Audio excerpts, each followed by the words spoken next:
Kita selalu mencari pembenaran diri. Kapan manusia jujur? Ketika dia sendirian. Dalam Islam, laku ini dinamakan dengan khalwat, yang mempunyai pengertian menyendiri pada suatu tempat tertentu selama beberapa hari untuk lebih mendekatkan diri kepada Allah Subhanahu wa Ta'ala.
Pada semuanya, sekarang saya berada di salah satu hutan Gunung Isan Puryo Husodo Mangun Kerjo Jata Nusantara.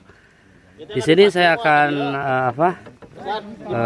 masak ya, cabai rawit ya, ada ikan asin, ada jengkol, ada tempe, dan ada tahu juga.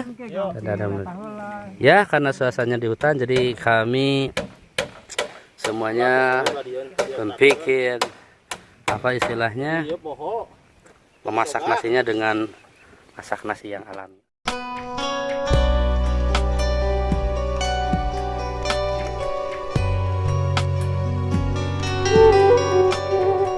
Ya, menyendiri adalah praktik spiritual yang telah dilakukan berabad-abad oleh orang-orang beragama. Seperti halnya Nabi Muhammad Sallallahu Alaihi Wasallam misalnya, semasa muda hingga turunnya wahyu pertama pada usia mendekati 40 tahun, kerap kali berdiam diri di Gua Hiro.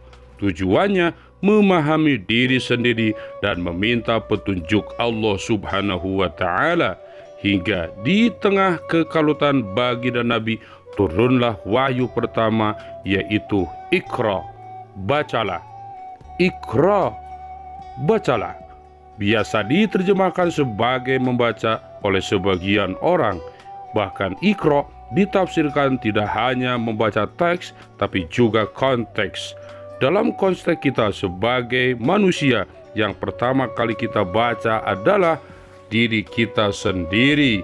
Man arafa nafsahu faqad arafa rabbahu. Barang siapa mengenal dirinya, maka ia akan mengenal Tuhannya. Bahkan Imam As-Suyuti menjelaskan pepatah tersebut bahwa sifat-sifat yang melekat pada manusia adalah sifat-sifat yang berkebalikan dengan sifat Allah. Seperti manusia bisa hancur, Allah Subhanahu wa Ta'ala kekal. Manusia penuh dengan dosa, Allah Subhanahu wa Ta'ala maha benar. Orang yang mengetahui kondisi dirinya sebagaimana adanya maka ia akan mengenal Tuhannya sebagaimana adanya. Praktek menyendiri tidak hanya dilakukan oleh Nabi Muhammad SAW, tapi dilakukan juga oleh nabi-nabi sebelumnya, seperti yang tersurat dalam Al-Quran Surah Al-A'raf ayat 142.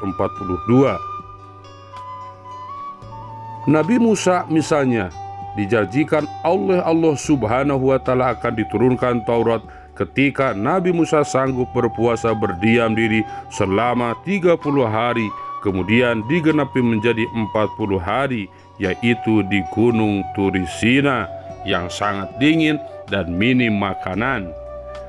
Nabi Ibrahim alaihissalam diperintahkan Allah Subhanahu wa Ta'ala untuk menempatkan istri dan anaknya di padang pasir kering kerontang, padahal sebelumnya di tempat itu tempat yang sangat hijau dan subur. Hingga kemudian bertahun setelahnya Nabi Ibrahim membangun Ka'bah bersama putranya Nabiullah Ismail sebagai cikal bakal peradaban Islam.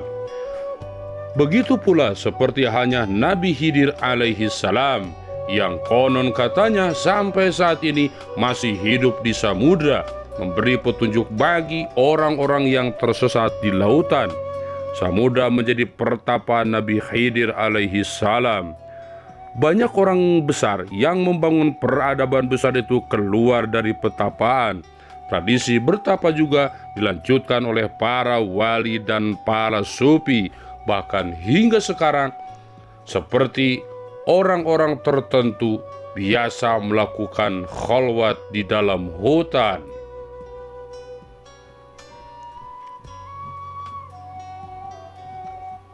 Di akhir zaman seperti sekarang ini, seperti halnya Kiai Haji Abdullah Syakur Yasin MA atau yang akrab yang dipanggil Buya Syakur, salah satu Kiai asal Indramayu yang juga sebagai sahabat Gus Dur ini, setiap tahunnya melakukan ritual menyepi selama 40 hari di hutan bersama dengan para pengikut dan jamaahnya. Mereka mengasingkan diri dari dunia untuk melatih diri agar lebih dekat kepada Allah Subhanahu wa Ta'ala. Bahkan tak sedikit kiai yang mencemoohnya menganggap bahwa ajaran bertapa merupakan ajaran sesat. Dalam salah satu siaran pengajiannya, Buya Syakur mengatakan bahwa ia bertapa untuk berdialog dengan diri sendiri. Kita berdialog dengan diri kita sendiri. Kalau di keramaian kita berdialog dengan orang lain, itu tidak jujur. Kita selalu mencari pembenaran diri. Kapan manusia jujur? Ketika dia sendirian. Dalam Islam, laku ini dinamakan dengan khalwat yang mempunyai pengertian menyendiri pada suatu tempat tertentu selama beberapa hari untuk lebih mendekatkan diri kepada Allah Subhanahu wa Ta'ala. Bahkan dalam sejarah diceritakan pengertian khalwat sebagai melatih jiwa dan hati berkekalan ingat kepada Allah Subhanahu wa Ta'ala.